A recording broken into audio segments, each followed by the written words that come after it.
Hey guys, this is Sam from Prep for Success, and today we're going to review commas. So basically, a lot of times people just put commas where they think a breath might need to be within the sentence. However, instead of going based off of that rule, there's actually a few distinct rules that you can use when tackling comma problems.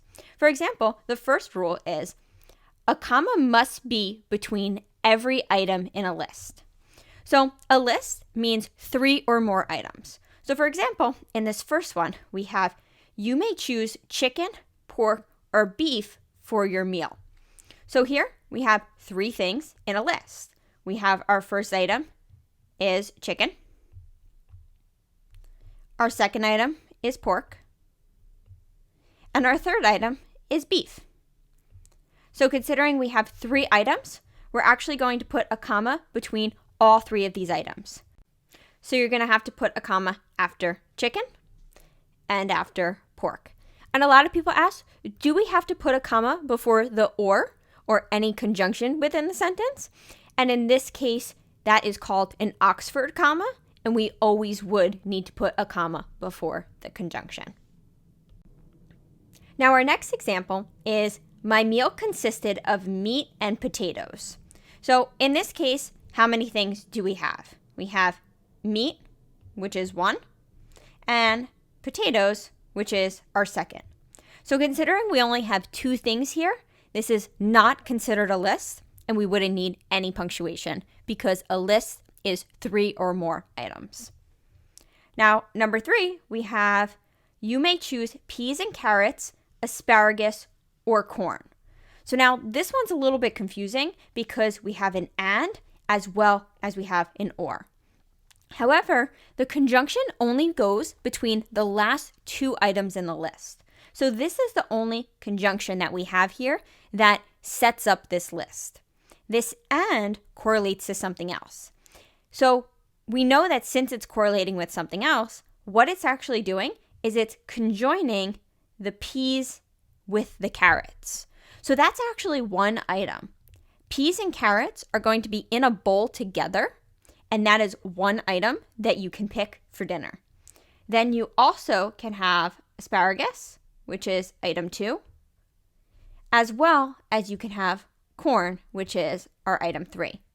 So considering we have 3 items in a list, we're going to put a comma between all items within that list. However, a comma does not go before the and. It does not go here because of the fact that peas and carrots is one thing, so we do not separate that with any punctuation. Now, our next rule is commas must separate 2 or more adjectives describing a noun. For example, we have, he painted a huge, beautiful mural on the wall. Here we have 2 adjectives, which are huge and beautiful. And those 2 adjectives are describing our noun, which is the mural. Considering we have these 2 adjectives that are describing the noun, we're going to put a comma between those 2 adjectives. So we're going to put a comma here. However, we're not going to put a comma between the adjective and the noun. We're only going to put them between the 2 adjectives.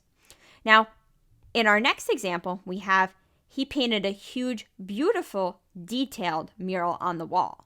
So now this is almost the same exact sentence. However, here we have actually 3 adjectives. We added detailed. And the only thing that changes is the fact that now we're going to have 2 commas within this sentence. Because the rule still stands that if you have 2 or more adjectives, a comma goes between all of them. So we have to put a comma between huge and beautiful, like we had before, as well as an additional one between beautiful and detailed. So now our next rule is commas are used to set off non-essential information. So non-essential information just means information that is not necessarily needed for the purpose of the sentence. For example, here, if we have, my mother, who is a chef, prepared a delicious cake. So here, the overall subject of the sentence is my mother. So since that's our subject, what's our predicate? So we have, who is a chef, prepared a delicious cake. Well, what did my mother do? She prepared a delicious cake. So that's our predicate. So who is a chef? All of this is actually additional information. So we're going to say this is additional info. Considering that, we want to set this off from the overall structure of the sentence, meaning we're going to put commas around who is a chef. Additionally, if we want to put parentheses around that, that could also work. However, within this comma section, we're going to use the commas to set this off, but either would be perfect. And you can double check this by actually crossing this out from the sentence and reading the sentence back. So once we cross that out from the sentence would be, my mother prepared a delicious cake. And we can see that that's a perfectly complete sentence. Therefore, who is a chef is not needed information. So we could set that off with commas. Now, our next sentence is Mary, however, went to the store without Joe. So anytime that we see these words like however, additionally, something like that, that could be a good indication that we could be inserting it in the middle of a sentence, or it could be an intro or an outro, which is what we're going to talk about later. But here, in order to clarify that, you can always take out the however from a sentence. So since we can take out the however from a sentence, we're going to want to put commas around the however. And let's double check that we could take this out of the sentence by just crossing it out. So if we say Mary went to the store without Joe, well, that's a complete sentence as well. Because if we say Mary went to the store without Joe. So again, we want to make sure that this is a complete sentence. So Mary, that's our subject. What did she do? She went to the store without Joe. So that's a complete sentence. So that also works. So we can cross out however from the sentence. We know that this is additional information, so we can set it off with commas. So now our next rule is commas are used before which, but not before that. Meaning here we have two of the same sentences, but one has a which and one has a that. For example, we have Rebecca went to the beach, which had a lot of tourists. So in this case, we have which, so we will put a comma in front. But now our next sentence, we have Rebecca went to the beach, that had a lot of tourists. So in this second case, we will not put a comma before that. And the reason is because these sentences actually mean two different things. Within the first, this is additional information, which is why we're setting it off with commas. Because of the fact that we're saying Rebecca went to the beach, and this beach happened to have a lot of tourists. Now in this second sentence, it's saying Rebecca went to the beach that had a lot of tourists. So that's saying that she specifically went to this beach that had a lot of tourists. So the entire objects that we're talking about is the beach that had a lot of tourists. Within section 1, we're just saying the subject is the beach, and then that beach happened to have a lot of tourists. Our next rule is commas are used after an introduction and before an afterthought. For example, if we have this sentence, therefore, he was not very happy with the outcome. So this word therefore is an introduction. Any word like therefore, additionally, consequently, all of those are introduction words. So considering we have that at the beginning of a sentence, we're going to put a comma directly after that. Now, we don't only need to have an introductory word, but we can also have an introductory phrase. For example, after years of research, I finally made a valid discovery. So after years of research is introducing this valid discovery. So considering that, we're going to put a comma after that introduction. Then also, we can have an afterthought, meaning here we have Bobby no longer lived in New Jersey, however. So however is very similar to therefore, like in this sentence. However, now it's at the back end of a sentence. Considering that, now we're going to put a comma before the however. Now, our next rule is commas are used before fanboys if it is a compound sentence. And a compound sentence means that there is a complete sentence, meaning a subject as well as a predicate, before and after the fanboys. So now, what does fanboys mean? A fanboy is just an acronym for all of the coordinating conjunctions. And those are for, and, nor, but, or, yet, and so. So if we look at the first letter of each of those, it's going to spell out fanboys. So that's a great way to remember all of these coordinating conjunctions. But now let's put this into practice. So if we have the sentence, I went to the mall and I bought a purse. Well, first let's identify there is a fanboy term.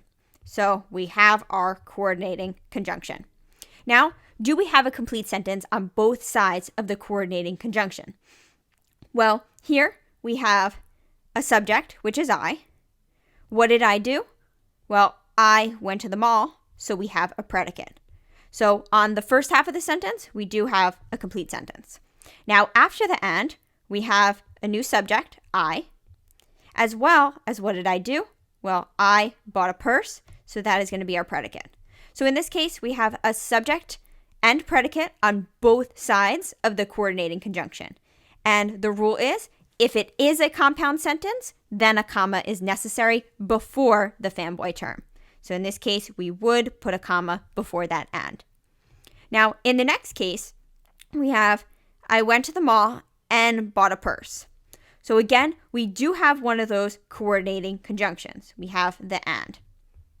Now, we want to double check, see, is it a complete sentence on both sides? Well, here, again, we have I and we have went to the mall. So we have our subject and we have our predicate, so that fits the rule. But now, on the other side, we don't have that I anymore. We only have bought a purse. So we only have a predicate. So on the second half of this sentence, since we only have a predicate, that would not be declared a complete sentence. So since we don't have a complete sentence on both sides of the coordinating conjunction, we would not put a comma before the and in this case. Our next rule is commas are used in complex sentences. And a complex sentence is an independent clause, just meaning a complete sentence, after a dependent clause, which is just a clause that depends on the independent clause. So a good indication that we're dealing with one of these sentences is if we have a subordinate conjunction, for example, if, because, since, when, as, after, or other words such as that, at the beginning of a sentence. So for example, here we have, if you want to score high on the test, you must study every day. Here we have a subordinate conjunction. We have if at the beginning of the sentence. Considering that, it's a good indication that we might have this complex sentence structure. But now let's identify, do we have a complete sentence as well as do we have a dependent clause? So we do have a complete sentence. The complete sentence is just a fact that you must study every day. That is our independent clause, because that can stand alone. That can stand independent from anything else. You could just say, you must study every day, and that's a complete sentence. However, we also have a dependent clause that is prior to the independent clause. And that dependent clause starts with this if statement. So our entire dependent clause is if you want to score high on the test. So that is our dependent clause. Now, considering our dependent clause is first and our independent clause is second, this indicates that we need a comma in between these two. Now, if you've identified that it's this complex sentence structure, you could double check your work by actually reversing the sentence, meaning taking the independent clause and actually moving it in front of the dependent clause. Meaning, if we say, you must study every day,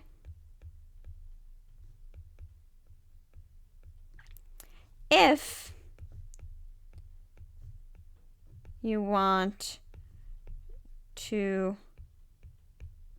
score high on the test. So now, if we read this sentence actually works. So considering that it does work, we can verify that we put the comma in the correct spot. But now that here we have the dependent after the independent, this would not need any punctuation in between the two clauses. Our next rule is commas are used before quotes when the quote is part of a sentence. For example, we have, my teacher says you must know how to use commas. Here we have a quote, which is, you must know how to use commas. And we have an introduction of this quote, which is, my teacher says. So here we have the intro, and here we have the quote. So before the intro and before the quote, we would put a comma.